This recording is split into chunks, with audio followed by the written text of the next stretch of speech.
Carta aos Coríntios com Emmanuel. Estudo das cartas de Paulo de Tarso à comunidade cristã de Corinto sob as luzes da doutrina espírita. Nem tudo convém.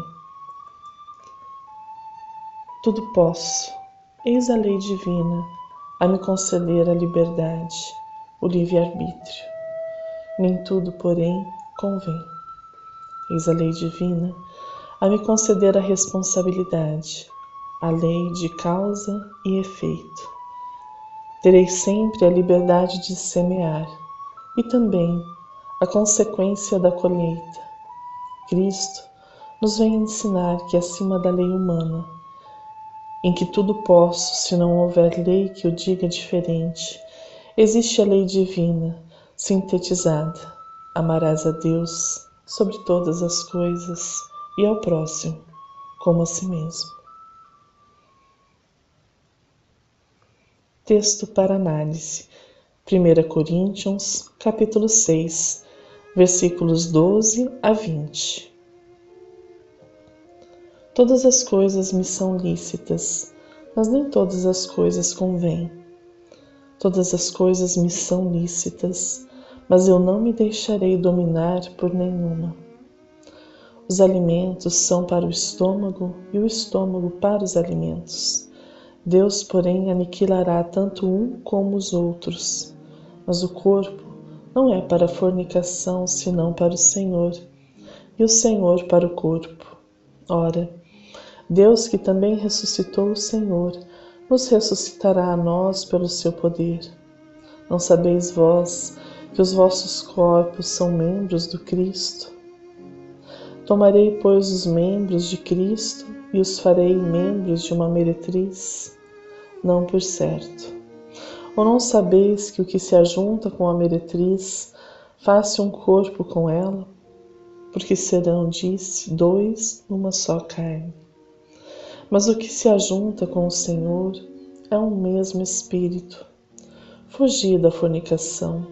Todo pecado que o homem comete é fora do corpo, mas o que fornica peca contra o seu próprio corpo. Ou não sabeis que o vosso corpo é o templo do Espírito Santo que habita em vós, proveniente de Deus, e que não sois de vós mesmos? Porque fostes comprados por bom preço. Glorificai, pois, a Deus no vosso corpo e no vosso espírito, os quais pertencem a Deus.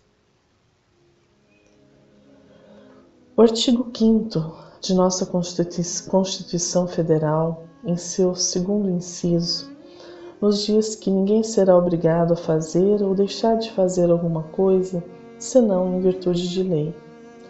Trata-se do princípio da legalidade, abraçado por nossa legislação e também por muitos outros países, tendo por marco inicial na Inglaterra o texto da Magna Carta de João Sem Terra, em 1215. Segundo este princípio, apenas a lei pode mover uma sociedade. Assim, se não há lei que me impeça de determinada prática, em regra, posso livremente praticá-la. Assim é que organizamos a nossa sociedade mediante a lei humana.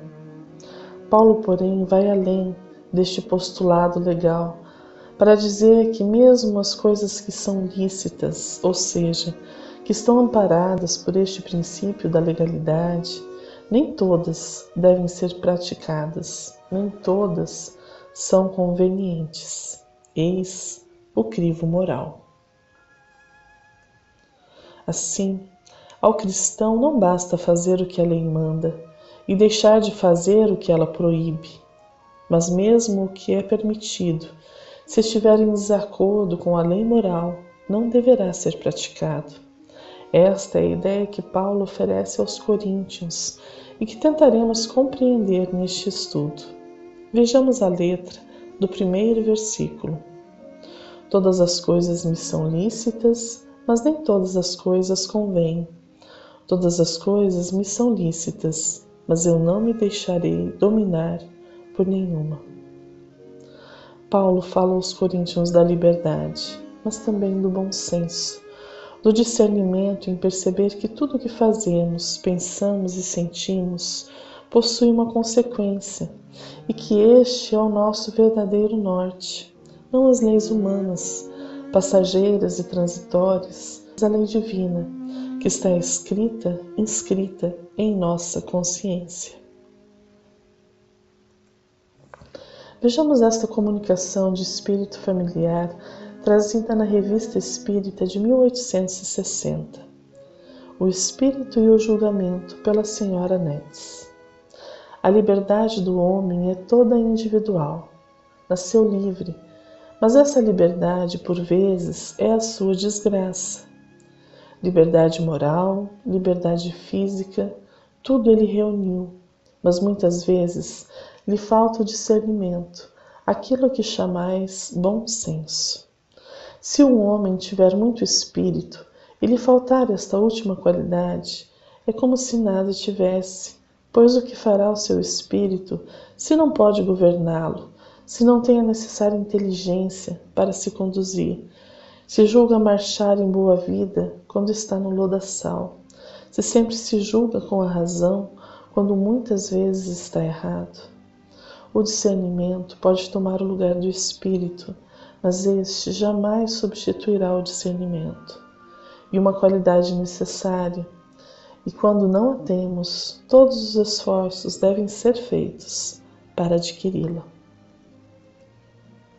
Sigamos em frente com o texto aos Coríntios. Os alimentos são para o estômago e o estômago para os alimentos. Deus, porém, aniquilará tanto um como os outros, mas o corpo não é para a fornicação, senão para o Senhor, e o Senhor para o corpo. Ora, Deus que também ressuscitou o Senhor, nos ressuscitará a nós pelo seu poder. Não sabeis vós que os vossos corpos são membros de Cristo? Tomarei, pois, os membros de Cristo e os farei membros de uma meretriz? Não por certo. Ou não sabeis que o que se ajunta com a meretriz faz-se um corpo com ela? Porque serão, disse, dois numa só carne. Vejamos o comentário de William Barclay sobre este trecho. Os gregos sempre desprezaram seus corpos. Havia um provérbio que dizia: o corpo é uma tumba. Epiteto dizia: sou uma pobre alma encadeada a um cadáver. O que importava era a alma, o espírito do homem. O corpo não interessava. Isso dava como resultado duas atitudes. Ou dava origem ao mais rigoroso asceticismo, no qual tudo se realizava para dominar e humilhar os desejos e instintos do corpo, ou, e em Corinto prevalecia a segunda atitude, significava que, visto que o corpo não importava, podia-se fazer o que se quisesse com ele, podia-se deixá-lo saciar e satisfazer os seus apetites. Não interessava absolutamente. Se o que interessa é a alma, diziam, então não tem importância o que o homem faça com seu corpo.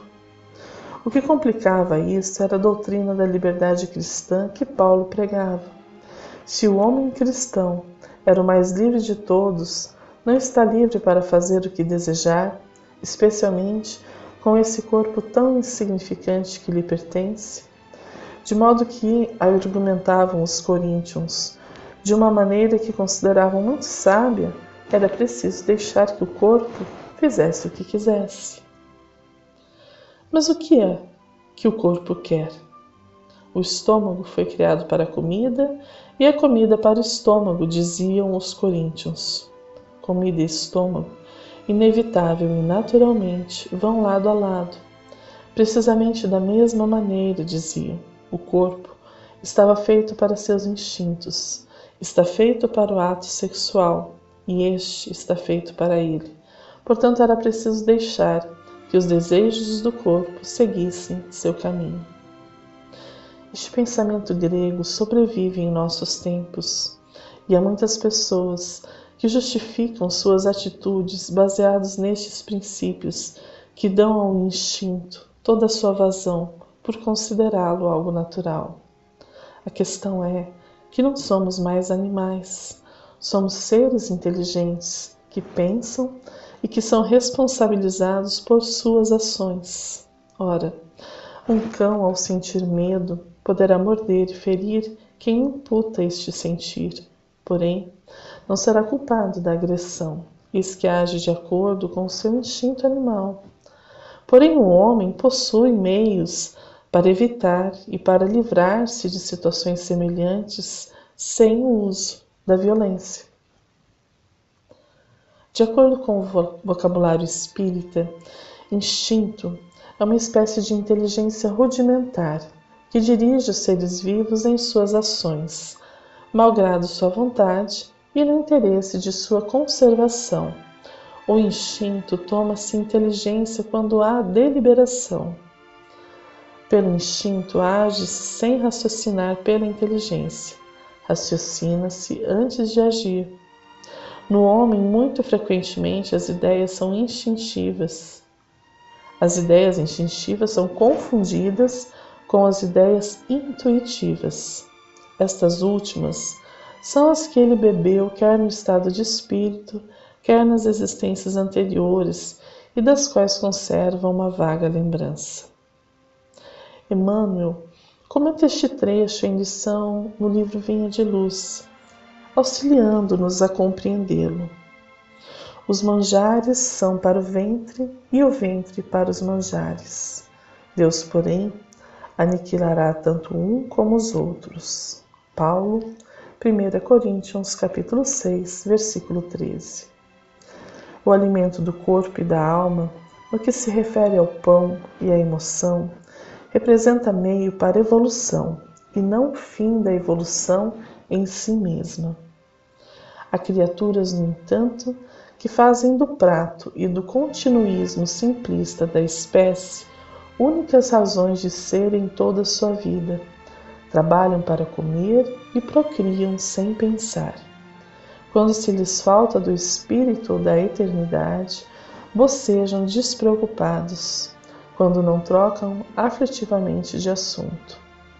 Efetivamente, a satisfação dos sentidos fisiológicos é para a alma o amparo que o solo e o adubo constituem para a semente. Todavia, se a semente persiste em reter-se na cova para gozar as delícias do adubo, contrariando a divina lei, nunca se lhe utilizará a colaboração preciosa. Valioso e indispensável à experiência física é o estômago. Veneráveis e sublimes são as faculdades criadoras. Urge, contudo, entender as necessidades do espírito imperecível. Esclarecimento pelo estudo, crescimento mental pelo trabalho e iluminação pela virtude santificante são imperativos para o futuro estágio dos homens. Quem gasta o tempo consagrando todas as forças da alma às fantasias do corpo, esquecendo-se de que o corpo deve permanecer a serviço da alma, cedo esbarrará na perturbação, na inutilidade ou na sombra. Para a comunidade dos aprendizes, aplicados e prudentes, todavia, brilha no Evangelho o eloquente aviso de Paulo: os manjares são para o ventre, e o ventre para os manjares. Deus, porém, aniquilará tanto um como os outros. A vida material é importantíssima para nós homens, em nosso estágio evolutivo. A Terra é a escola bendita que nos auxilia a avançar moral e intelectualmente. Porém, ela não é nosso fim último e jamais poderá nortear a nossa vida, nosso agir, nosso pensar. Precisamos compreender isto para não desperdiçar novamente a vida que nos é oferecida. Alguém que baseie sua vida apenas na perene matéria viverá em absoluto desconforto, preocupado sempre em manter o que por natureza se perderá. Isto vale inclusive para nosso corpo, que é um instrumento de Deus para nosso aprendizado e não um fim em si mesmo. Envelhecemos, é uma lei natural. No entanto, fortunas são gastas em busca de retardar algo, de frear a velhice, de parecer mais jovem.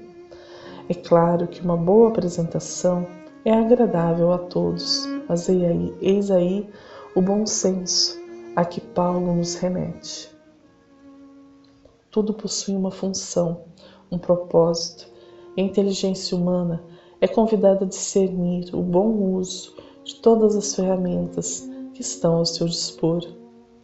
Assim, quando Paulo pergunta aos coríntios: não sabeis vós que os vossos corpos são membros de Cristo, está justamente lhes perguntando qual a razão de estarem deixando-se levar apenas pelo instinto, pelo querer material, permitindo-se liberdades que não estão em consonância com a lei maior, que é amar a Deus sobre todas as coisas e ao próximo como a nós mesmos. Sigamos em frente com o texto bíblico. Ou não sabeis que o que se ajunta com a meretriz faz um corpo com ela? Porque serão, disse, dois numa só carne. Mas o que se ajunta com o Senhor é o mesmo Espírito. Fugir da fornicação. Todo pecado que o homem comete é fora do corpo, mas o que fornica peca contra o próprio corpo. O primeiro trecho tem sido alvo de interpretações duvidosas. Existe quem entenda que uma vez que tenha tido relacionamento sexual com uma pessoa, forma uma só carne, e qualquer outra relação será adultério.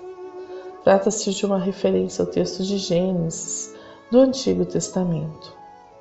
Portanto, deixará o homem o seu pai e sua mãe, e apegar-se-á à sua mulher, e serão ambos uma só carne. Gênesis 2:24. Vejam que novamente Paulo está fazendo referência a uma lei antiga. Para os gregos, outras eram as leis e os costumes, como hoje, outras são as leis e os costumes. O que podemos extrair desta afirmativa de Paulo? Como já vimos anteriormente, se nos fixamos em interpretações literais, nos perdemos em regras que não fazem sentido, como a de unir duas pessoas que não possuem qualquer vínculo afetivo, não obstante terem se relacionado fisicamente. A questão é tratar o assunto com responsabilidade e moralidade. O bom senso em buscar relacionamentos afetivos e não apenas físicos. Há quem defenda, mesmo dentro do espiritismo, que são coisas desassociadas, que as necessidades do corpo são distintas das espirituais, pois é justamente sobre este tipo de corpo, de comportamento, que Paulo se insurge ao dizer que nem tudo que é lícito é conveniente. Tudo que fazemos no plano físico terá uma repercussão no mundo espiritual. Não há separação. Tudo é reino de Deus e todos os planos, pessoas e coisas estão sob a égide de suas leis, que são únicas e imutáveis. Na Revista Espírita de 1869, Kardec nos apresenta um texto intitulado A Carne é Fraca e nos auxilia a compreender esta questão.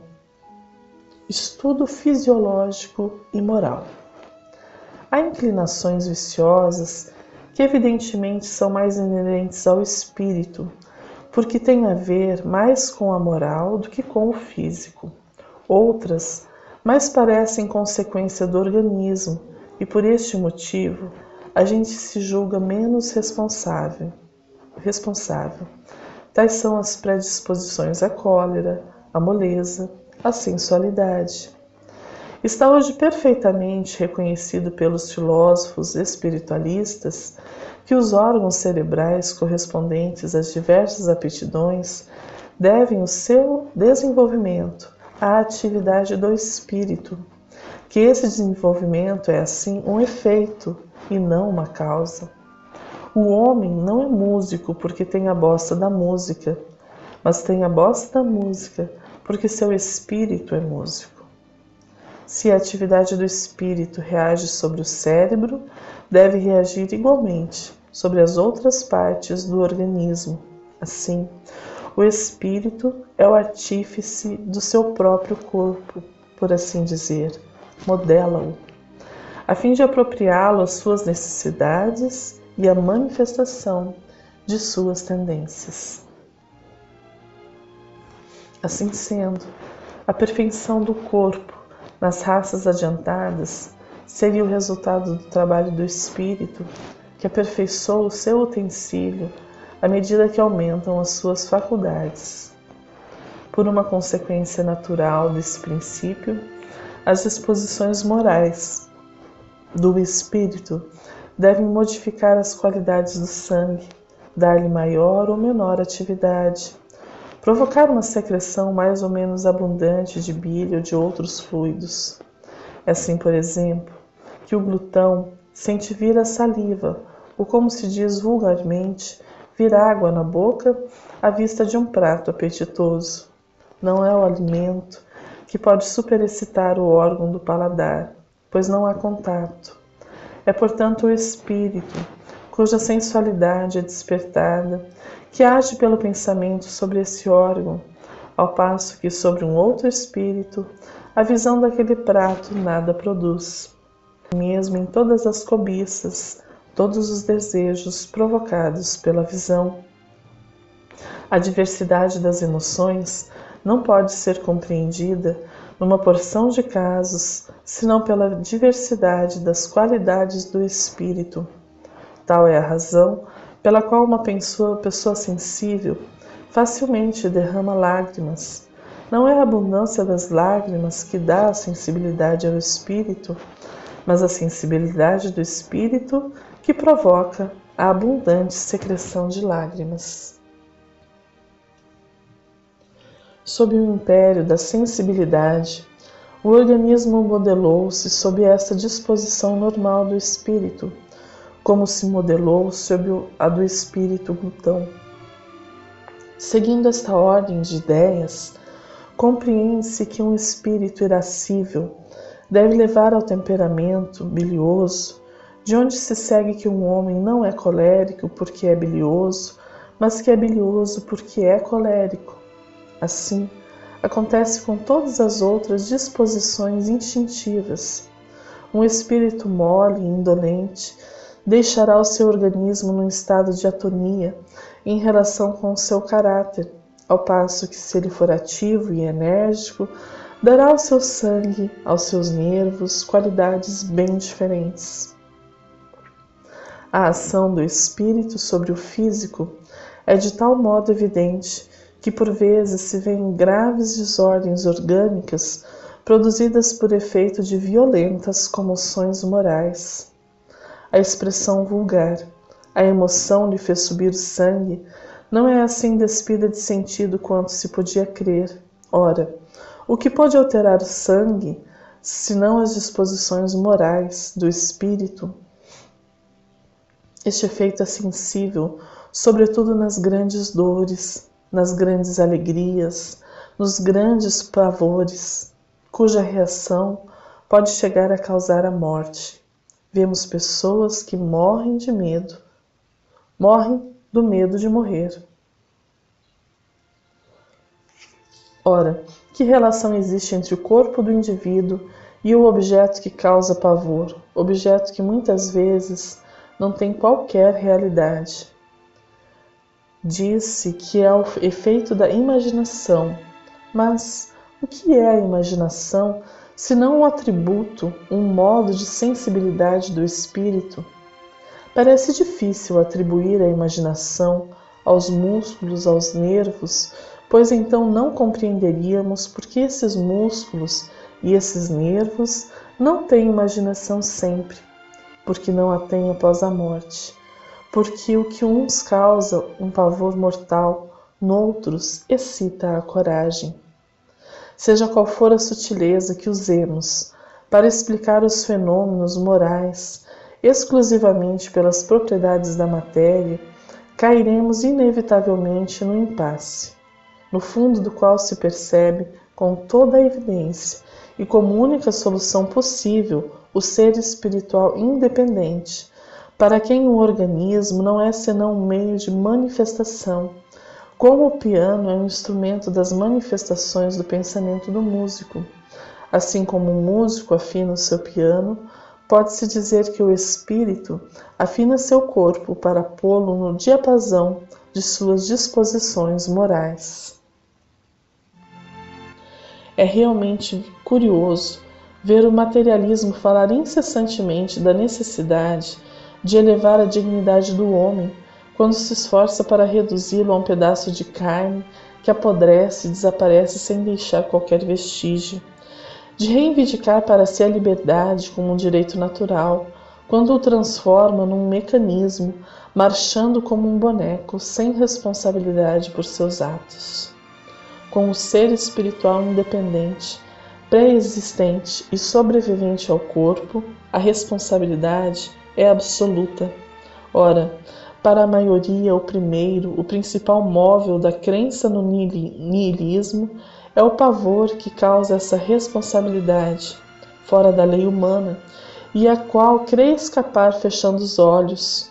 Até hoje, essa responsabilidade nada tinha de bem definido. Não era senão um medo vago, fundado, há que reconhecer, em crenças nem sempre admissíveis pela razão.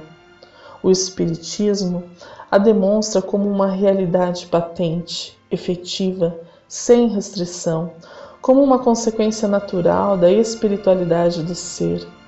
Eis porque certas pessoas temem o Espiritismo, que as perturbaria em sua quietude, erguendo à sua frente o temível tribunal do futuro. Provar que o homem é responsável por todos os seus atos é provar a sua liberdade de ação, e provar a sua liberdade é revelar a sua dignidade. A perspectiva da responsabilidade fora da lei humana é o mais poderoso elemento moralizador, é o objetivo ao qual conduz o Espiritismo pela força das coisas. Portanto, conforme as observações fisiológicas que precedem, podemos admitir que o temperamento é, pelo menos em parte, determinado pela natureza do espírito, que é causa e não efeito. Dizemos em parte, porque há casos em que o físico evidentemente influi sobre o moral. É quando um estado mórbido ou anormal é determinado por uma causa externa, acidental, independente do espírito, como a temperatura, o clima, os vícios hereditários de constituição, um mal-estar passageiro. O moral do espírito pode, então, ser afetado em suas manifestações pelo estado patológico, sem que sua natureza intrínseca seja modificada. Excusar-se de suas más ações com a fraqueza da carne não é senão um subterfúgio para eximir-se da responsabilidade. A carne não é fraca, senão porque o espírito é fraco. O que derruba a questão e deixa ao espírito a responsabilidade de todos os seus atos. A carne, que não tem nem pensamento nem vontade, jamais prevalece sobre o espírito, que é o ser pensante e voluntarioso. É o espírito que dá à carne as qualidades correspondentes aos instintos, como um artista imprime à sua obra material o cunho do seu gênio. Liberto dos instintos da bestialidade, o espírito modela um corpo que não é mais um tirano para suas aspirações à espiritualidade de seu ser. Então o homem come para viver, porque viver é uma necessidade, mas não vive para comer. A responsabilidade moral dos atos da vida, portanto, permanece íntegra, mas diz a razão que as consequências dessa responsabilidade devem ser proporcionais ao desenvolvimento intelectual do espírito, pois quanto mais esclarecido ele for, menos excusável será, porque com a inteligência e o senso moral nascem as noções do bem e do mal, do justo e do injusto. O selvagem, ainda vizinho da animalidade, que cede ao instinto do animal, comendo o seu semelhante, é sem contradita, menos culpável que o homem civilizado, que comete uma simples injustiça. Esta lei ainda encontra sua aplicação na medicina e dá razão do seu insucesso, em certos casos, considerando-se que o temperamento é um efeito e não uma causa, os esforços tentados para modificá-lo podem ser paralisados pelas disposições morais do espírito que opõem uma resistência inconsciente e neutraliza a ação terapêutica. É, pois, sobre a causa primeira que devemos agir. Se consegue mudar as disposições morais do espírito, o temperamento modificar-se-á por si mesmo, sob o império de uma vontade diferente, ou pelo menos, a ação do tratamento médico será ajudada, em vez de ser tolhida. Se possível, dai coragem ao poltrão, e vereis cessarem os efeitos fisiológicos do medo. Dá-se o mesmo com as outras disposições. Mas perguntarão, pode o médico do corpo fazer-se médico da alma? Está em suas atribuições fazer-se moralizador de seus doentes? Sim, sem dúvida, em certos limites. É mesmo um dever que um bom médico jamais negligencia, desde o instante que vê no estado da alma um obstáculo ao restabelecimento da saúde do corpo. O essencial é aplicar o remédio moral com tato, prudência e convenientemente conforme as circunstâncias. Deste ponto de vista, sua ação é forçosamente circunscrita, porque além de ele ter sobre o seu doente apenas uma ascendência moral, em certa idade é difícil uma transformação do caráter. É, pois, a educação, e sobretudo a primeira educação, que incumbem os cuidados dessa natureza.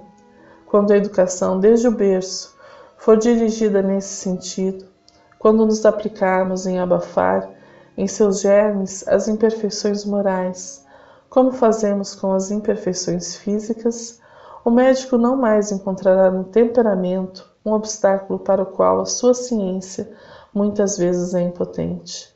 Como se vê, é todo um estudo, mas um estudo completamente estéril, enquanto não levarmos em conta a ação do elemento espiritual sobre o organismo. Participação incessantemente ativa do elemento espiritual nos fenômenos da vida, tal é a chave maior, parte dos problemas contra os quais se choca a ciência. Quando ela levar em consideração a ação desse princípio, verá abrir-se à sua frente horizontes completamente novos. É a demonstração desta verdade que o Espiritismo traz. Encerra Paulo dizendo aos Coríntios: ou não sabeis que o vosso corpo é o templo do Espírito Santo que habita em vós, proveniente de Deus, que não sois de vós mesmos, porque fostes comprados por um bom preço. Glorificai, pois, a Deus no vosso corpo e no vosso espírito, os quais pertencem a Deus. Emmanuel comenta este último versículo no livro Harmonização, e é com ele que encerramos o estudo de hoje. Glorificai, pois, a Deus no vosso corpo e no vosso espírito. Paulo, 1 Coríntios, capítulo 6, versículo 20. Atentos à palavra evangélica, observamos que o homem deve realizar a glorificação de Deus em todas as épocas. Inúmeros intérpretes dos ensinamentos de Jesus e dos apóstolos tentaram semelhante edificação, partindo, todavia, de princípios contraproducentes. Muitos religiosos tentaram-no, atormentando o corpo ao invés de discipliná-lo, embotando o espírito nas sombras dogmáticas, em lugar de esclarecê-lo. Essa glorificação, entretanto, deverá ser levada a efeito no corpo e no espírito. Não se pode esquecer a noção de equilíbrio que deve reger toda a expressão da vida. O mundo, substancialmente considerado, é o paraíso que jamais se distanciou de nós outros. Seus característicos de paisagem revelam o Éden repleto de árvores, flores e luzes. O planeta, contudo, precisa receber expressões de Deus manifestado nas criaturas. as naturezas em todos os seus planos. A natureza, em todos os seus planos, glorifica o Senhor, mas o homem, na generalidade, não conhece a realização sublime, costumando transformar o alimento em tóxico e o sentimento em paixão destruidora. Não mais suplícios às células orgânicas, nem ociosidade beatífica na falsa visão espiritual. Corpo e espírito devem andar harmoniosos e belos nas leis divinas do ritmo. Deus pode ser glorificado no ato de comer, de banhar-se, na organização da família, do trabalho e em todos os gêneros de vida honesta e de luta construtiva. Muitos crentes, em todos os setores da fé, quiseram transformar a glorificação em momento convencionalista. Usa-se o corpo nas igrejas para genuflexões ou atividades contemplativas, e fora dela, em todos os desmandos e absurdos de licenciosidade e indisciplina. Não se pode glorificar a Deus no sentido unilateral.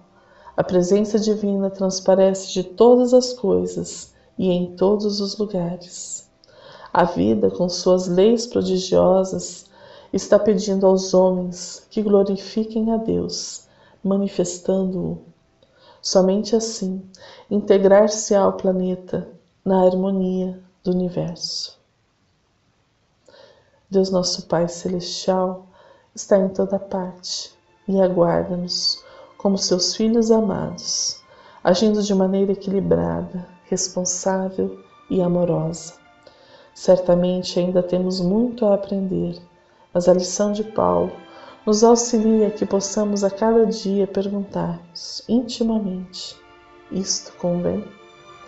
Caminhemos com Jesus a nos guiar e tudo ficará bem. Um fraterno abraço e até o próximo estudo.